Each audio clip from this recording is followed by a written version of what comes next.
Eating last is a gendered cultural norm in which the youngest daughters-in-law are expected to eat last after serving others in the household, including men and in-laws.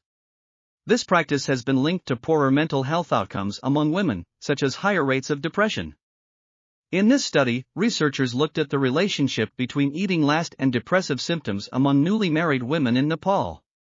They found that women who always ate last had significantly higher levels of depressive symptoms than those who did not eat last.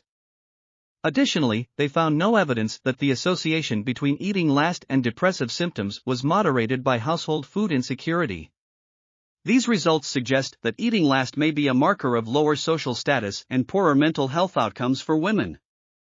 This article was authored by Lakshmi, Gopalakrishnan, Nadia, Smith, Bibhav, Acharya, and others.